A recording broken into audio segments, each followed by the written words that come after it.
Quite interesting to note that it's going to be like a physical verification. Absolutely, done at polling unit levels. And human beings will come out, not spirits. That's interesting. Yeah, my thought is we've never had a history where those who submitted names alleging, wanting a recall, have been prosecuted after discovering that names, signatures were forged.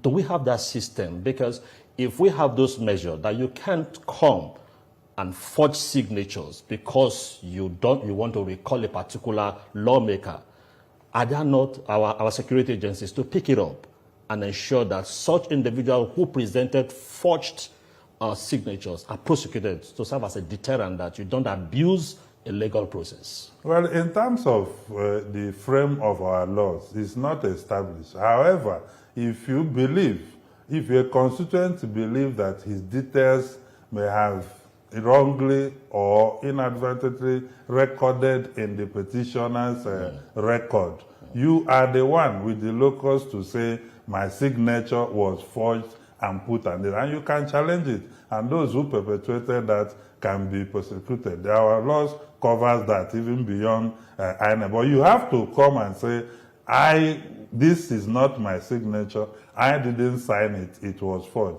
And indeed, because there is going to be a verification process, that even takes care, of that. Like you said, only 5.3%. So people who even move for recall need to understand that that is the primary step. That if after you have finished, because it's not just signature. In the guideline, you can use thumbprint, you can also sign, a signature. But the important thing is that are you a registered voter in that constituency that can affirm that I am part of this, and you'll be verified through a process. And it's not cheap. It costs a lot of money for INEC to deploy across the Kogi Central Senatorial District to do this. So I think our law sufficiently covered a situation whereby if your signature or your details were put in those documents without your knowledge, you can actually, challenge it. Yeah.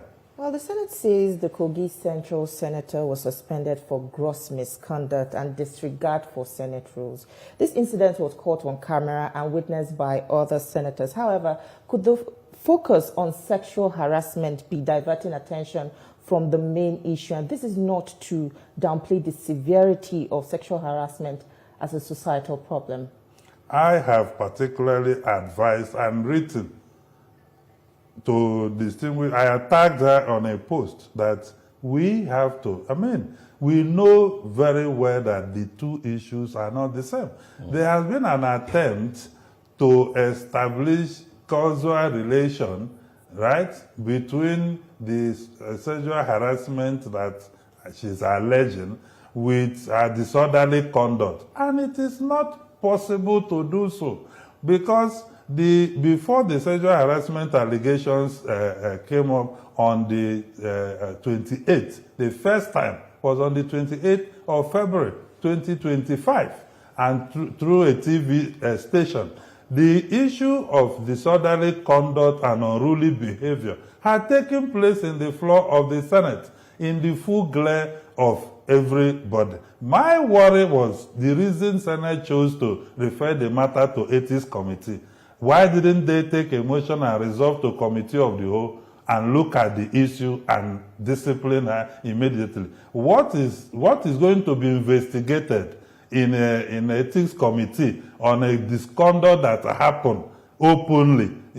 What are you going to be investigating in that committee when we can see that she flaunted the rules of the Senate, not once, not twice, not even thrice. We could see that, and that could be because she's new. She wasn't even there when the induction process happened. She came on the 2nd, she was inaugurated on the 2nd of November. For instance, I give you an instance. Somebody, you are to the order 10 of the Senate on rules of privilege.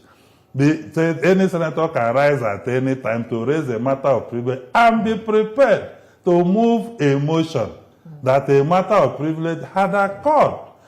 However, she interprets it to mean rise up and start talking. Imagine if 10 people have matter of privilege at the same time, and they all get up and start talking without being recognized by the presiding officer. The Senate did not seem to have a problem at the initial stage. The issue was raised when she went to multiple stations to start stating her case. I guess that's when the spokesperson of the Senate actually raised the matter in the plenary. No, when the issue... So let me just choose so that you could react to it together. It's within her constitutional right to go to stations to allege.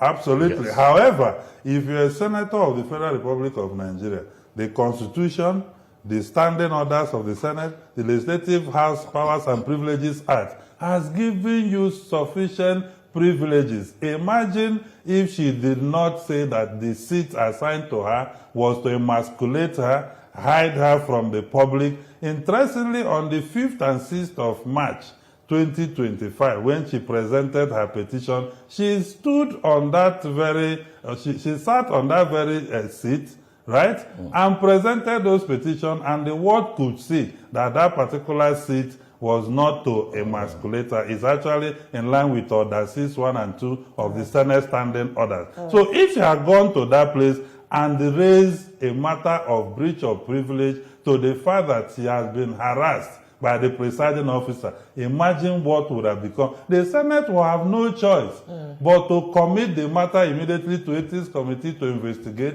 and she can still exercise her fundamental right of approaching the court if she's not satisfied. But disobeying that rule was what brought us to where we are now, and insisting that you will conduct yourself in the manner you want, outside the oath of office you took to respect the rules.